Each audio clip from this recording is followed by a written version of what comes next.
ഈശ്വരൻസിഹായിക്ക് സ്തുതിയായിരിക്കട്ടെ. Little flower church Kalyan രൂപതയിലെ നാസിക് ഫൊറോനയിലെ 7 ദേവാലയങ്ങളിലെ ഒരു ദേവാലയമാണ് ലിറ്റിൽ ഫ്ലവർ ചർച്ച്. ഇത് സ്ഥിതി ചെയ്യുന്നത് നാസിക്കിലെ മഹാത്മാനഗർ എന്ന് പറയുന്ന സ്ഥലത്താണ് ഈ ഇടവക ദേവാലയം സ്ഥിതി ചെയ്യുന്നത്.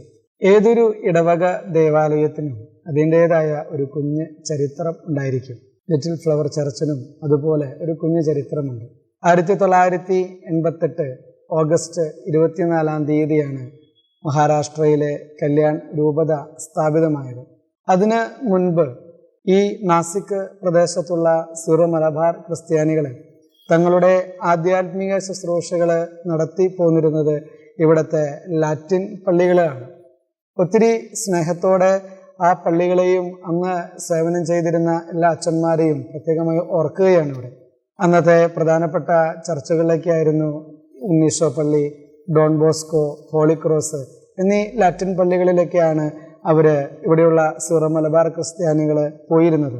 അതുപോലെ തന്നെ വിശേഷ ദിവസങ്ങളിൽ KCയുടെ നേതൃത്വത്തിൽ പൂനെയിൽ നിന്നും ബോംബെയിൽ നിന്നുമൊക്കെ അച്ഛന്മാരെ കൊണ്ടുവന്ന് ഒരു സ്ഥലമൊക്കെ ക്രമപ്പെടുത്തി അവിടെ സിറോ മലബാർ രീതിയിൽ കുർബാന അർപ്പണങ്ങളൊക്കെ നടത്തി പോന്നിരുന്നു.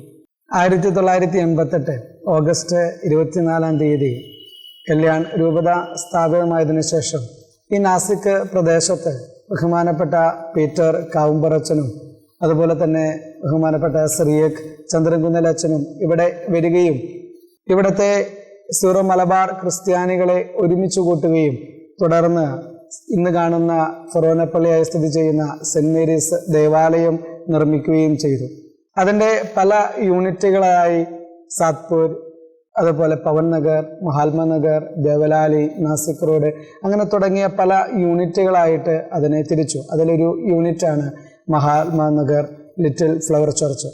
അന്ന് ഇവിടെ ഉണ്ടായിരുന്ന ഈ മഹാത്മാനഗർ പ്രദേശത്ത് താമസിച്ചിരുന്ന സിറോ മലബാർ ക്രിസ്ത്യാനികൾ എല്ലാവരും ഒരുമിച്ച് കൂടുകയും തങ്ങളുടെ സ്വർഗീയ മധ്യസ്ഥയായി ലിറ്റിൽ ഫ്ലവറിനെ തിരഞ്ഞെടുക്കുകയും ചെയ്തു. അന്ന് ഇവിടെ താമസിച്ചിരുന്ന ഈ മഹാത്മാനഗർ പ്രദേശത്ത് താമസിച്ചിരുന്ന സിറോ മലബാർ ക്രിസ്ത്യാനികളെ ഓരോ ഭവനങ്ങളിൽ ഒന്നിച്ചുകൂടുകയും ബഹുമാനപ്പെട്ട അച്ഛന്മാർ വന്ന് അവിടെ ബലിയർപ്പണമൊക്കെ നടത്തി വരികയും ചെയ്തു. തുടർന്നുള്ള കാലങ്ങളിൽ ഇന്ന് ഇവിടെ സ്ഥിതി ചെയ്യുന്ന ഉർസുലൻ സിസ്റ്റേഴ്സ് നടത്തുന്ന കിൽബിൽ സ്കൂളിൽ പെർമിഷൻ ചോദിക്കുകയും ബഹുമാനപ്പെട്ട സിസ്റ്റേഴ്സ് ഏറെ സ്നേഹത്തോടെ ഇവരെ സ്വാഗതം ചെയ്യുകയും ഇവർക്ക് വേണ്ട എല്ലാ സൗകര്യങ്ങളും ഒരുക്കി കൊടുക്കുകയും ചെയ്തു. അന്നു മുതൽ 15 വർഷത്തോളം ഇവിടെ താമസിച്ചിരുന്ന സീറോ മലബാർ ക്രിസ്ത്യാനികൾ അവിടെ പോവുകയും അവിടെ ബലിയർപ്പണം നടത്തുകയും തങ്ങളുടെ ആത്മീയ ശുശ്രൂഷകളൊക്കെ നടത്തി വരികയും ചെയ്തു. രൂപത സ്ഥാപിതമായതിനു ശേഷം അന്നു മുതലുണ്ടായിരുന്ന എല്ലാ അച്ഛന്മാരും ഇവിടെ ഒരു ദേവാലയം നിർമ്മിക്കുന്നതിന് വേണ്ട സ്ഥലം അന്വേഷിക്കുകയും അതിനുവേണ്ടി ആത്മാർത്ഥമായി പ്രയത്നിക്കുകയും ചെയ്തു. ഈ അവസരത്തിൽ ഓരോ അച്ഛന്മാരെയും ഏറെ സ്നേഹത്തോടെ ഓർക്കുകയാണ്. അതിൽ പ്രധാനപ്പെട്ടത് ബഹുമാനപ്പെട്ട ഷിബു പുളിക്കലച്ചൻ. അച്ഛൻ ഒത്തിരി സ്ഥലങ്ങൾ നോക്കി ഒരു സ്ഥലം മേടിക്കുകയും തുടർന്ന് പലവിധ കാരണങ്ങൾ കൊണ്ട് അത് ഉപേക്ഷിക്കേണ്ടി വരികയും ചെയ്തു. അതിനുശേഷം വന്ന ബഹുമാനപ്പെട്ട മാത്യു മൂത്താശ്ശേരിയച്ചൻ 2007 ഇന്ന് ഈ കാണുന്ന ഈ സ്ഥലം മേടിക്കുകയും ഇവിടെ ദേവാലയം നിർമ്മിക്കാമെന്ന് തീരുമാനിക്കുകയുമൊക്കെ ചെയ്തു. അതിന് ഒത്തിരിയേറെ സപ്പോർട്ട് നൽകിയത് നമ്മുടെ കല്യാൺ രൂപത തന്നെയായിരുന്നു. രൂപതയുടെ സഹകരണത്തോടു കൂടെയാണ് എല്ലാ കാര്യങ്ങളും ഇവിടെ നടത്തിയിരുന്നത്. ബഹുമാനപ്പെട്ട മാത്യു മൂത്താശ്ശേരിയച്ചൻ ഈ സ്ഥലം വാങ്ങുകയും തുടർന്ന് ഇവിടുന്ന് സ്ഥലം മാറിപ്പോവുകയും ചെയ്തു. അതിനുശേഷം വന്ന ബഹുമാനപ്പെട്ട ഫ്രാൻസിസ് പെരുമാടനച്ചൻ ഈ സ്ഥലത്ത് ഈ മനോഹരമായ ദേവാലയം നിർമ്മിക്കുന്നതിന് വേണ്ട തറക്കല്ല് ഇടുകയും 2007 ജൂൺ 23 തറക്കല്ലിടുകയും 2008 ഒക്ടോബർ 5 അഭിമന്യ മാർ തോമസ് ലിവനാൽ പിതാവ് ഈ മനോഹരമായ ദേവാലയം കൂദാശ ചെയ്ത് ദൈവജനത്തിന് തങ്ങളുടെ ആത്മീയ ശുശ്രൂഷ നിർവഹിക്കുന്നതിന് വേണ്ടി കൊടുക്കുകയും ചെയ്തു. അന്നു മുതൽ ഈ ദേവാലയത്തിൽ ഇവിടെ ഈ പ്രദേശത്ത് താമസിച്ചിരുന്ന സീറോ മലബാർ ക്രിസ്ത്യാനികൾ നിശ്ചയിക്കപ്പെട്ട ദിവസങ്ങളിൽ ഇവിടെ ഒരുമിച്ച് കൂടുകയും വിശുദ്ധ ബലിയർപ്പണം നടത്തുകയും തങ്ങളുടെ മറ്റ് എല്ലാ ആത്മീയ ശുശ്രൂഷകളും നടത്തി വരികയായിരുന്നു. 2010 വരെ ഈ ദേവാലയം നാസിക് സിറ്റിയിൽ സ്ഥിതി ചെയ്യുന്ന സെൻറ് മേരീസ് ദേവാലയത്തിൻ്റെ ഒരു യൂണിറ്റായിട്ട് തന്നെയാണ് പ്രവർത്തിച്ചിരുന്നത്. അവിടെ താമസിച്ചു വന്നിരുന്ന അച്ഛന്മാരാണ് ഇവിടെ വന്ന് ഇവരുടെ ഈ പ്രദേശത്ത് താമസിക്കുന്ന ക്രിസ്ത്യാനികളുടെ സീറോ മലബാർ ക്രിസ്ത്യാനികളുടെ എല്ലാ ആധ്യാത്മിക കാര്യങ്ങളും നിർവഹിച്ചിരുന്നത്. 2010 വരെ അതങ്ങനെ ഏറ്റവും നല്ല രീതിയിൽ തന്നെ തുടർന്നു വന്നിരുന്നു. ഈ ഇടവക ദേവാലയം കൂദാശ ചെയ്തത് അന്നു മുതൽ ഇവിടെ താമസിച്ചിരുന്ന ദൈവജനം ആഗ്രഹിച്ച് പ്രാർത്ഥിച്ചിരുന്ന ഒരു കാര്യമായിരുന്നു തങ്ങൾക്ക് സ്വന്തമായി ഒരു വികാരിയച്ഛനെ. 2010 വരെ സെൻറ് മേരീസ് ഫൊറോന ചർച്ചിൽ ഉള്ള ബഹുമാനപ്പെട്ട അച്ഛന്മാരാണ് ഇവിടെ വന്ന് ഇവർക്ക് വേണ്ട എല്ലാ കാര്യങ്ങളും ചെയ്തു കൊടുത്തിരുന്നത്. 2010 വരെ ഈ ഇടവക ദേവാലയം നാസിക് സെൻറ് മേരീസ് ഫൊറോന ചർച്ചിൻ്റെ ഒരു യൂണിറ്റായിട്ടാണ് പ്രവർത്തിച്ചിരുന്നത്. 2010 ഇവരുടെ ആഗ്രഹങ്ങളും സ്വപ്നങ്ങളും പൂവണിയുകയാണ്. ഈ ലിറ്റിൽ ഫ്ലവർ ദേവാലയം ഒരു ഇടവക ദേവാലയമായിട്ട് പ്രഖ്യാപിക്കുകയും 2010 സെൻറ് മേരീസ് പള്ളിയിലെ കൊച്ചച്ഛനായിരുന്ന ബഹുമാനപ്പെട്ട ബിനോയ് കണ്ണനായിക്കലച്ചൻ ഇവരുടെ ഈ ദേവാലയത്തിൻ്റെ ആദ്യത്തെ വികാരിയച്ഛനായിട്ട് നിയമിതനാകുകയും ചെയ്തു. അച്ഛൻ ഈ ഇടവക ദേവാലയത്തിൻ്റെ ചുമതല മാത്രമല്ല ഉണ്ടായിരുന്നത്, അടുത്തുള്ള saint Peter church Satpur, saint Joseph church Pawan Nagar എന്നീ ഇടവക ദേവാലയങ്ങളുടെയും വികാരിയച്ഛനായിട്ടാണ് നിയമിതനായത്. ഈ 3 ദേവാലയങ്ങളുടെയും എല്ലാ കാര്യങ്ങളും അച്ഛൻ നടത്തിയിരുന്നത് ലിറ്റിൽ ഫ്ലവർ ചർച്ച് മഹാത്മനഗർ ഇടവക ദേവാലയത്തിൽ താമസിച്ചുകൊണ്ടായിരുന്നു. ബഹുമാനപ്പെട്ട ബിനോയ് കണ്ണനായിക്കലച്ചന് ശേഷം ബഹുമാനപ്പെട്ട ജോസഫ് ചാലിശ്ശേരി അച്ഛൻ ഈ ഇടവകയുടെ വികാരിയച്ഛനായിട്ട് സ്ഥാനമേൽക്കുകയും തുടർന്ന് ബഹുമാനപ്പെട്ട ഫ്രാൻസിസ് കൊമ്പനച്ചൻ സ്ഥാനമേൽക്കുകയും അതിനുശേഷം ബഹുമാനപ്പെട്ട ജൻസൺ പുറത്തുരച്ചൻ, ബഹുമാനപ്പെട്ട ഫ്രാങ്ക്ലിൻ ചെറുവത്തൂരച്ചൻ ഈ ഇടവക ദേവാലയത്തിൻ്റെ വികാരിയച്ഛന്മാരായിട്ട് സേവനമനുഷ്ഠിക്കുകയും ഈ ദൈവജനത്തിന് വേണ്ടി വികാരിയച്ഛന്മാരെല്ലാവരും ആത്മാർത്ഥമായിട്ട് പ്രാർത്ഥിക്കുകയും പ്രവർത്തിക്കുകയും തീക്ഷ്ണതയോടുകൂടെ പ്രാർത്ഥിക്കുകയും ചെയ്ത വികാരിയച്ഛന്മാരായിരുന്നു. ഒത്തിരി സ്നേഹത്തോടെ അവരെല്ലാവരെയും നന്ദിയോടുകൂടെ ഓർക്കുകയാണ്. ബഹുമാനപ്പെട്ട ഫ്രാങ്ക്ലിൻ ചെറുവത്തൂരച്ചന് ശേഷം 2022 മെയ് 18 ഞാൻ ഷിജോ കൂത്തൂരച്ചൻ ഈ ഇടവക ദേവാലയത്തിൻ്റെ വികാരിയച്ഛനായിട്ട് നിയമിതനായി. അന്നു മുതൽ ഈ ദൈവജനത്തിൻ്റെ എല്ലാ ആധ്യാത്മിക കാര്യങ്ങളും ദൈവാനുഗ്രഹത്താൽ നോക്കി നടത്തിക്കൊണ്ടിരിക്കുന്നു. 2022 ഒക്ടോബർ മാസത്തിൽ ഇടവക മധ്യസ്ഥയായ വിശുദ്ധ കൊച്ചുത്രേസ്യയുടെ തിരുനാളിനോടനുബന്ധിച്ച് ഈ ദേവാലയത്തിൻ്റെ റിനോവേഷൻ നിർമ്മാണങ്ങൾ നടക്കുകയും മനോഹരമായ മാതാവിൻ്റെ ഒരു ഗ്രോട്ടോ നിർമ്മിക്കാനും അത് അഭിമന്യ പിതാവിലൂടെ കുദാശ ചെയ്ത് ഈ ദൈവജനത്തിന് സമർപ്പിക്കാനായിട്ട് സാധിച്ചു. ഈ ഇടവക ദേവാലയത്തിൽ 28 കുടുംബങ്ങൾ അടങ്ങുന്നതാണ്. യൂണിറ്റുകളായിട്ട് തിരിക്കാനായിട്ടുള്ളൊരു ഭവനങ്ങൾ ഇല്ലാത്തതുകൊണ്ട് ഒരു യൂണിറ്റായിട്ടാണ് ഇത് നിലനിൽക്കുന്നത്. മറ്റ് ഏതൊരു ദേവാലയത്തിലും ഉള്ളതുപോലെ എല്ലാ സംഘടനകളും മറ്റു കാര്യങ്ങളൊക്കെ ഈ ഇടവക ദേവാലയത്തിലുമുണ്ട്. പാരിഷ് കൗൺസിൽ മെമ്പേഴ്സ്, അതുപോലെ തന്നെ മാതൃസംഘം, പിതൃവേദി, യുവജനങ്ങളുടെ കൂട്ടായ്മ, കൊയർ, ഓൾട്ടർ ബോയ്സ്, കാറ്റഗിസം തുടങ്ങിയ എല്ലാ സംഘടനകളും ഏറ്റവും ആത്മാർത്ഥതയോടെ ഈ ഇടവക ദേവാലയത്തിന് വേണ്ടി പ്രവർത്തിക്കുകയും പ്രാർത്ഥിക്കുകയും ചെയ്തു വരികയാണ്. ഏകദേശം 18ഓളം മെമ്പേഴ്സാണ് പാരിഷ് കൗൺസിൽ കൂട്ടായ്മയിലുള്ളത്. അവർ ഈ ഇടവകയുടെ എല്ലാ ഭൗതിക കാര്യങ്ങളിലും ആധ്യാത്മിക കാര്യങ്ങൾക്കും നേതൃത്വം കൊടുക്കാനായിട്ട് മുൻനിരയിലുണ്ട്. ഇടവകയുടെ തിരുനാളും മറ്റ് ആഘോഷങ്ങളും മറ്റ് നിർമ്മാണ പ്രവർത്തനങ്ങളൊക്കെ ഏറ്റവും ഉത്തരവാദിത്തോടുകൂടെ നിർവഹിച്ചു വരികയാണ് ഇവിടുത്തെ പാരിഷ് കൗൺസിൽ കൂട്ടായ്മ. അതുപോലെ തന്നെ ഇടവകയുടെ മറ്റൊരു പ്രധാനപ്പെട്ട സംഘടനയാണ് മാതൃസംഘം.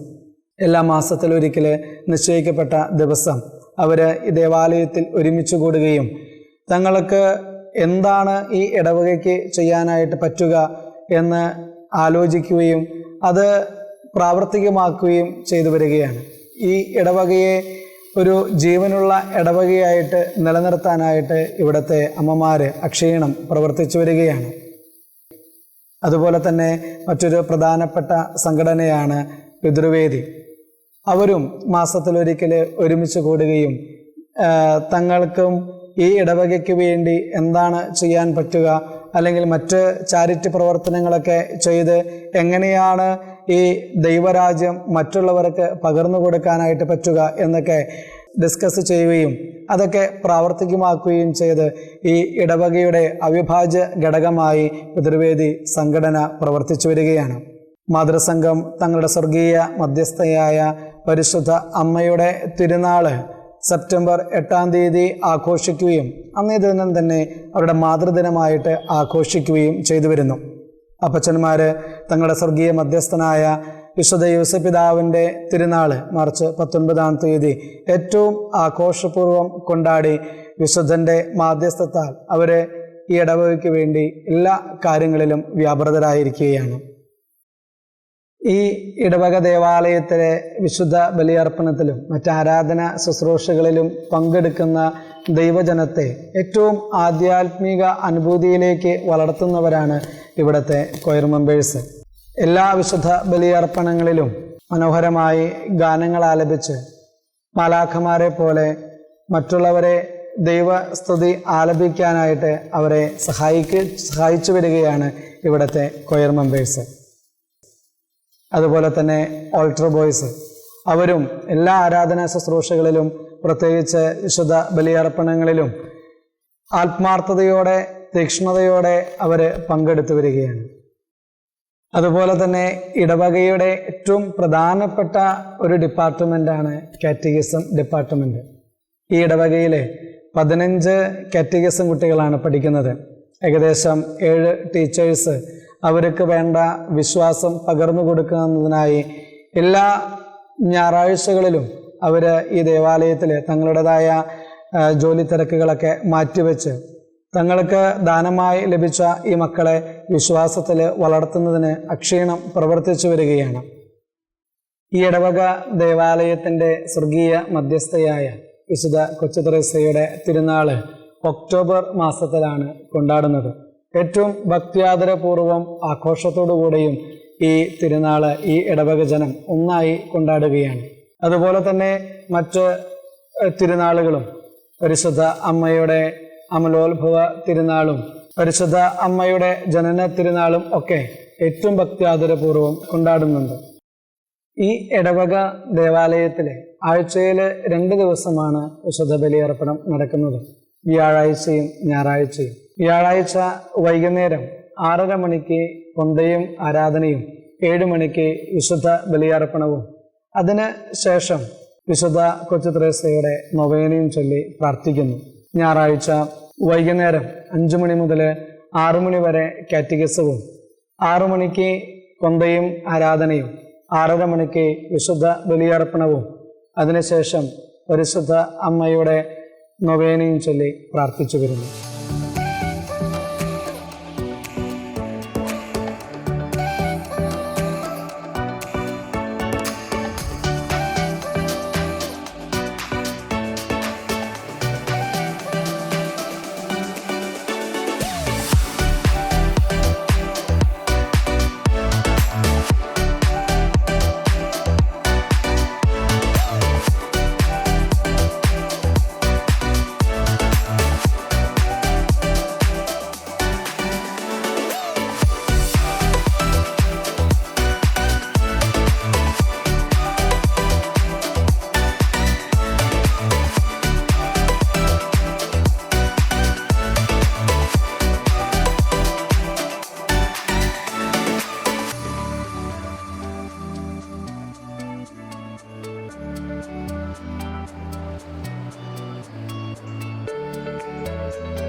അവസാനമായി ഇത് കണ്ടുകൊണ്ടിരിക്കുന്ന നിങ്ങൾ ഓരോരുത്തരെയും ഒത്തിരി സ്നേഹത്തോടെ ഈ ഇടവക ദേവാലയത്തിലേക്ക് സ്വാഗതം ചെയ്യുകയാണ്.